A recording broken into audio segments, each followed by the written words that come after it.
নমস্কার বন্ধুরা, ধর্মকথা চ্যানেলে তোমাদের অনেক অনেক স্বাগত। আজকে যে বিষয়টি নিয়ে আলোচনা করব তা হলো এই 12 মাস থাকতে বাবা মহাদেবের শ্রাবণ মাসই কেন বাবার মাস বলা হয় এবং পূজা করা হয়, এবং সেই সঙ্গে শ্রাবণ মাসে কি কি করবেন আর কি কি করবেন না, আজকের সেই নিয়েই আপনাদের সামনে আমি তুলে ধরব। তাই আশা করব যাতে বাবা মহাদেব আশীর্বাদ সবার মাথায় থাকুক এবং কৃপা লাভ সবাই যাতে কৃপা লাভ করে, সেই উদ্দেশ্য নিয়েই আজকের আমার এই ভিডিও। আশা করি সবাই মন দিয়ে শুনবেন, খুব ভালো লাগবে এবং অতি গুরুত্বপূর্ণ জিনিস। একটা অনুরোধ, স্কিপ করবেন না কেউ, পুরো ভিডিওটা শোনার অনুরোধ রইল, কারণ পুরো ভিডিওটা শোনার পর আপনারা নিশ্চয়ই এর মাহাত্ম্য গুরুত্ব বুঝতে পারবেন যে শ্রাবণ মাস কেনই আমরা এত গুরুত্ব দিই। প্রথমে বলে রাখি, এই শ্রাবণ মাস অতি পবিত্র মাস।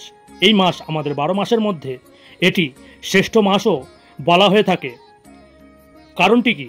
কারণটি হলো এই শ্রাবণ মাসকে ইচ্ছে পূরণ মাসও বলা হয়ে থাকে।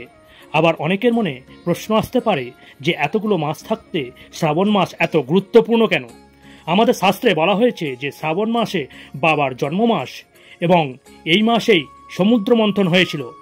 আর আমরা সবাই জানি যে এই সমুদ্র মন্থন থেকে 14টি রত্ন, মা লক্ষ্মী ও দেবকবিরাজ ধন্বন্তরী, কামধেনু ও অমৃত বিভিন্ন মূল্যবান দ্রব্য আগমন ঘটেছিল। এই বিভিন্ন ধরনের রত্ন ও দেবদেবীর আবির্ভাব ঘটেছিল। এই মূল্যবান দ্রব্যগুলি বিভিন্ন দেবদেবী ও অসুরদের মধ্যে কিন্তু ভাগ হয়ে যায়। কিন্তু সবচেয়ে বড় ব্যাপার হলো এই সমুদ্র মন্থন চলাকালীন সবার প্রথমে যে হলাহল বিষ উত্তোলন হয়েছিল বা উঠেছিল, সেই হলাহল বিষ কিন্তু কেউ পান করতে পারেনি বা কেউ গ্রহণ করতে পারেননি। সেই হলাহল বিষ বাবা মহাদেবী একমাত্র নিঃস্বার্থ ও সর্বত্যাগী সংহারকর্তা হয়েও ব্রহ্মাণ্ডকে রক্ষা করার জন্য সবার প্রথমে তিনি হলাহল বিষ কিন্তু পান করেছিলেন, যা কিন্তু কেউ গ্রহণ করতে পারেননি। সর্বত্র এই হলাহল বিষের দ্বারা দেব দেবী, অসুর, জীবজন্তুর জ্বালাই কিন্তু ছটপট করতে শুরু করে। আর সেই বিষ শুধুমাত্র বাবা মহাদেব তিনি পান করেন এবং কণ্ঠে ধারণ করেন, সেই থেকে তিনি নীলকণ্ঠ নামে প্রসিদ্ধ পান। শুধু তাই নয়, যা কিছু বর্জন সবই কিন্তু বাবা মহাদেব তিনি গ্রহণ করেন। যেমন মৃত্যুর পর যে মানুষকে আমরা ছুঁতেও আমরা চাই না, যে মানুষকে শ্মশানে পোড়াবার পরে যে ছাইটা হয় সেই ছাইও তিনি ধারণ করেন। যে সাপকে আমরা ভয় পাই সেই সাপকে তিনি অলংকার হিসাবে গলায় ধারণ করেন। সেইরূপ কোনো মানুষ অবহেলিত হলে তার দিকে কেউ কৃপা করুক না করুক, বাবার কৃপা যদি থাকে সে কিন্তু সেই সমস্যা থেকে মুক্তি লাভ করে। যে ফল, কাঁটা ফল কেউ ছুঁয়েও দেখি না, আমাদের কোনো কাজেও লাগে না, সেই ধুতুরা ফল কিন্তু বাবা মহাদেবের অলংকার বাবাদেব সা গ্রহণ করেন। অর্থাৎ এক কথায় বলা যায় সর্বস্বের ন্যাস, যাকে বলা হয় সন্ন্যাসী, সেই হলেন বাবা মহাদেব। কিন্তু সেই মারাত্মক, যাই হোক, সেই মারাত্মক বিষের জ্বালায় তীব্রতা যা মহাদেবকেও অতিষ্ঠ করে দিয়েছিল, সেই শিবপুরাণে বলা হয়েছে সেই বিষের তীব্রতা কম করার জন্য মা দুর্গা নিজে স্তনপান করিয়েছিলেন এবং সমস্ত লোকের দেবদেবীরা এই বিষের তীব্রতা কমাবার জন্য বাবা মহাদেবের মাথায় জল ঢালতে লাগলেন এবং সেই সঙ্গে চন্দ্র নিজের শীতলতা প্রদান করার জন্য বাবার মাথায় অবস্থান করেন। যদিও এটি দ্বিমত আছে, আরেকটি কারণ আছে, চন্দ্রের অভিশাপ থেকে মুক্তি পাওয়ার জন্য বাবার মাথায় তিনি ধারণ করেছিলেন, তা অন্য সময় তুলে ধরা হোক। যাই হোক, এই বিষয়ের তীব্রতা থেকে মুক্তি পাওয়ার জন্য যখন বিভিন্ন দেবদেবীরা বাবার মাথায় জল অর্পণ করলেন, সেই থেকেই কিন্তু এই শ্রাবণ মাসে বাবার মাথায় জল ঢালার প্রচলন শুরু হয় বা এর একটি মাহাত্ম্য আছে। আর সোমবার বাবার জন্মবার বলে এই সোমবারটি বিশেষ গুরুত্ব দেওয়া হয়েছে। এবার আসি এই পবিত্র শ্রাবণ মাসে কি কি করবেন আর কি কি করবেন না, যা অতি গুরুত্বপূর্ণ বিষয়। বন্ধুরা, স্ক্রিপ্ট না করে পুরো ভিডিওটি শোনার অনুরোধ রইল, কারণ স্ক্রিপ্ট করলে অনেক মূল্যবান তথ্য হয়তো আপনারা না জানা হতে পারে। তাই বলছি, মন দিয়ে ভিডিওটি শুনুন, অনেক কিছু জানতে পারবেন এবং বাবার কৃপা পেতে অবশ্যই মন দিয়ে শুনুন। অনেকে পুরো শ্রাবণ মাস নিরামিষ আহার করবেন বা করেন। বাবার কৃপা পেতে বলা হয় পুরো শ্রাবণ মাস যদি চুল, দাড়ি, নখ না কেটে নিরামিষ ভোজন করে সোমবার উপবাস থেকে যদি ভক্তি ভরে বাবার আরাধনা বা পুজো করা যায়, এমন কোনো মনের ইচ্ছা নেই, এমন কোনো বিষয় নেই যা মনের ইচ্ছা পূরণ হয় না। তাই এই শ্রাবণ মাসকে ইচ্ছে পূরণ মাসও বলা হয়ে থাকে। বাবা মহাদেব শুধু একটিমাত্র বেলপাতায় ও গঙ্গা জলে তুষ্ট হন, অর্থাৎ এই কারণেই বাবা মহাদেবকে আশুতোষ বলে আমরা জানি, যিনি অল্পতেই তুষ্ট হন। যদিও পুরো মাস নিরামিষ ভোজন অনেকের ক্ষেত্রেই অসাধ্য, তাই তারা বাবার ভক্ত হিসাবে এই শ্রাবণ মাসে অন্তত রবিবার নিরামিষ ভোজনপূর্বক সোমবার উপবাস করে বাবার পূজার চেষ্টা করবেন। যারা একান্ত উপবাস করতে পারবেন না, তারা বাবার মাথায় যে পঞ্চামৃত অর্পণ করবেন, সেই পঞ্চামৃত অর্পণের পর চরণামৃতে পরিণত হবে। সেই চরণামৃত ভক্তিপূর্বক সেবন করবেন এবং উপবাস ভঙ্গন করবেন। নিরামিষ ভোজন যথা খিচুড়ি, ফল মূলাদি এইসব খেতে পারেন। যারা ঘরে শিবলিঙ্গ বসান, মনে রাখবেন শিবলিঙ্গটি যেন উত্তর দিকে থাকে, কারণ বলা হয় বাবা মহাদেব উত্তরে, কৈলাসে বাবার মহাদেবের বসবাস। তাই অবশ্যই এটি মাথায় রাখবেন। যারা মন্দিরে পূজা করতে যান তারা অবশ্যই এটা মাথায় রাখবেন, বাবা মহাদেবের যে লিঙ্গটি থাকে তা পুরো প্রদক্ষিণ করবেন না। অর্থাৎ বাবার মাথায় জল ঢালার পর যেখান থেকে জল যাচ্ছে তা ডিঙিয়ে যাওয়া উচিত নয়। তাই বাবা মহাদেবকে পুরো প্রদক্ষিণ করতে নাই। এবারে আসি 4, চেষ্টা করুন বাবার মাথায় পঞ্চামৃত দিয়ে স্নান করাতে। এতে বাবা অতি প্রসন্ন হন। অনেকে প্রশ্ন, এই পঞ্চামৃত কিভাবে তৈরি করা হয় বা কিভাবে তৈরি করব এবং সেই সঙ্গে কিভাবে অর্পণ করব, তাহলে মন দিয়ে শুনুন। দই, দুধ, মধু, ঘি ও শর্করা বা চিনি।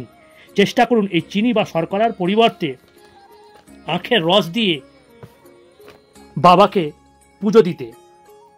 বা আখের রস বাবা প্রচণ্ড পরিমাণে বা গোটা আখ প্রচণ্ড তার প্রিয়, তাই আখের রস ব্যবহার করতে পারেন।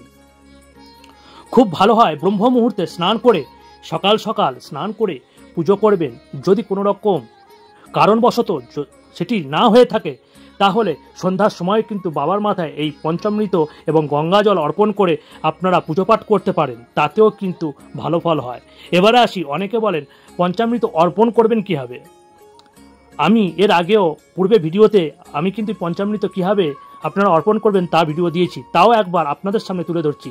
যখন ঘি অর্পণ করবেন বলবেন ওম হোম বামদেবায় নমঃ। যখন মধু অর্পণ করবেন ওম হোম সদ্য জাতায় নমঃ। যখন দই অর্পণ করবেন ওম হোম অঘরায় নমঃ। যখন দুধ অর্পণ করবেন ওম হোম ঈশানায় নমঃ। এই বলে কিন্তু আপনারা এই দই, দুধ, ঘি, মধু অর্পণ করবেন। এবং শর্করা বা আখের রস যখন আপনারা অর্পণ করবেন বলবেন ওম হোম শর্করায় স্নানায় নমঃ। এবং সবশেষে চন্দন মিশ্রিত গঙ্গা জল, অতি উত্তম গঙ্গা জল যদি না হয় বিশুদ্ধ টাটকা জল দিয়ে স্নান করাবেন এবং এই মন্ত্রটি বলবেন গঙ্গা গদাবরী রেবা পঞ্চয়োষী যমুনা তথা সব স্নানার্থী প্রতিগৃহত্তাম ইদম স্নানীয় জলয় নমঃ পশুপতায় নমঃ। এইভাবে স্নান করালে অবশ্যই বাবার কৃপা লাভ পাবেন বা লাভ করবেন। বাবাকে কি কি অর্পণ করলে অতি প্রসন্ন হন, যেমন সাদা ফুল, ধুতুরার বিচি, ধুতুরা ফুল, বেল, জাম, আখ, জামরুল, আঙুর। এই জাম, আখ, জামরুল বা আঙুর মা দুর্গা অতি প্রসন্ন হন। অর্থাৎ এইসব দিয়ে যদি আপনারা পুজো করেন তাহলে বাবা মহাদেবের সহিত মা দুর্গারও কৃপা কিন্তু আপনারা পাবেন। এবং সেই সঙ্গে অপরাজিতা ফুল, দূর্বা ও চন্দন মিশ্রিত অখণ্ড আতপ চাল বাবাকে প্রদান করুন। এতে আপনাদের সৌভাগ্যের দরজা খুলে দেবে এবং আর্থিক সংকট কাটবে। এবারে আসি কি কি মন্ত্র বলবেন এবং জপ করবেন। সারাদিনে বাবার গায়ত্রী মন্ত্র, মৃত্যুঞ্জয় মন্ত্র মনে মনে, বাবার লীলা কীর্তন মনে মনে করুন। পারলে সারাদিন শ্রবণ করুন এবং বাবার লীলা কথা চিন্তন করুন। যেখানে যে অবস্থায় থাকুন না কেন অন্তত ওম নমঃ শিবায় বলে এই জপটা করতে থাকুন।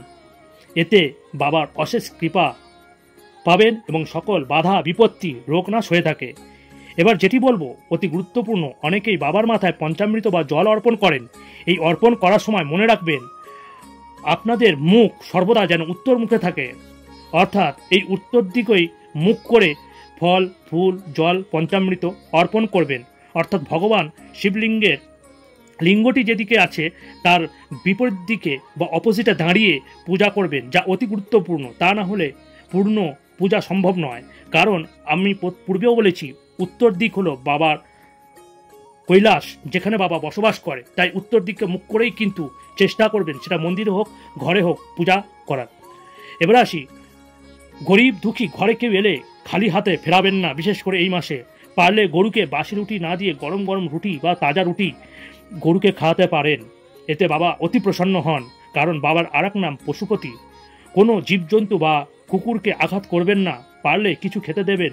বিশেষ করে কালো রঙের কুকুর থাকলে অবশ্যই রোজ খেতে দিন, এতে বাবা ভৈরব অত্যন্ত প্রসন্ন হন। কারণ এই কালো কুকুর বাবা ভৈরবের বাহন, আর বাবা ভৈরব হলেন শ্মশানবাসী শিব, যা অকাল মৃত্যু ও কাল সর্পদোষ ও পিতৃদোষ দূর করে।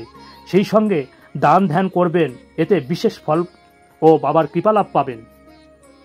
অনেকে রুদ্রাক্ষ অভিষেক করেন বা ধারণ করেন। মনে রাখবেন, এই রুদ্রাক্ষ সর্বদা শুক্লাপক্ষে সোমবার দেখেই অভিষেক করবেন বা ধারণ করবেন, যা অতি গুরুত্বপূর্ণ। অনেকে বুঝতে পারেন না যে কোনটি শুক্লাপক্ষ বা কোনটি কৃষ্ণপক্ষ, তাই আপনাদের সুবিধার্থে বলে রাখি, অমাবস্যার পর যে পূর্ণিমা পর্যন্ত, এই 15 দিন হলো শুক্লাপক্ষ, আর বাকি পূর্ণিমার পর থেকে অমাবস্যা পর্যন্ত তা হলো কৃষ্ণপক্ষ। বেশিরভাগই শুভকর্ম কিন্তু এই শুক্লাপক্ষ দেখেই হয়, তাই শুক্লাপক্ষ সোমবার দেখে রুদ্রাক্ষ ধারণ করবেন, এতে বাবার কৃপা অবশ্যই আপনারা কিন্তু লাভ করবেন। এবার আসি কি কি করবেন না। যথা, আমিষ ভোজন না করাই শ্রেয় এবং উত্তম। ভুল করেও কোনো পশু পাখি জন্তু জানোয়ারকে কষ্ট দেবেন না। পুরো মাস না পারলেও অন্তত রবিবার ও সোমবার নিরামিষ অবশ্যই খান। ভুল করেও আমিষজাত খাবার খাবেন না। সোমবার পারলে উপবাস বা ফলমূল আহার গ্রহণ করে বাবার পুজো করতে পারেন। অন্ন বা অতি তেলে ভাজা জিনিস বর্জন করবেন। মহিলাদের ক্ষেত্রে বলি, শিব পূজার দিন মাথা ধোবেন না। পারলে আগের দিন অর্থাৎ রবিবার দিন সাবান শ্যাম্পু দিয়ে মাথা ধুয়ে ফেলুন। সেই সঙ্গে রবিবার ও সোমবার পূজা দিন স্বামী ও স্ত্রীর সহবাস থেকে দূরে থাকুন। অর্থাৎ রবিবার ও সোমবার দিন স্বামী স্ত্রী সহবাস থেকে দূরে থাকবেন। এক কথায় যতটা পবিত্র থাকা যায়। এবং পুরুষরা এই 2 দিন পারলে একটু ব্রহ্মচর্য পালন করবেন। এবং সেই সঙ্গে বলি, সোমবার দিন কোনো লাল জাতীয় শাক বা সবজি, লাল জাতীয় সবজি খাবেন না। যেমন আমরা বলতে পারি বিট, লাল শাক, এসব থেকে একটু দূরে থাকুন। আর সেই সঙ্গে এই শ্রাবণ মাসে বেগুন খাবেন না। ছোট্ট করে আপনাদের বলার চেষ্টা করলাম শ্রাবণ মাসে কি কি করবেন আর কি কি করবেন না। তাই বলি বন্ধুরা, যদি ভালো লাগে অবশ্যই একটি লাইক করবেন, এবং সেই সঙ্গে বলবো যারা নতুন তারা অবশ্যই সাবস্ক্রাইব করবেন এবং প্রিয়জনদের কাছে শেয়ার করবেন, যাতে তারাও এইভাবে পুজো পাঠ করে তাদের মঙ্গলার্থে বাবার কৃপা লাভ করতে পারে। এবং সেই সঙ্গে বলবো, কমেন্টে অবশ্যই হর হর মহাদেব লিখতে ভুলবেন না। আজকের মতো এতটাই। ফের অন্য কোনো ভিডিওর সাথে আপনাদের সঙ্গে দেখা হবে। হরি ওম তৎসৎ, হরি ওম তৎসৎ, হরি ওম তৎসৎ।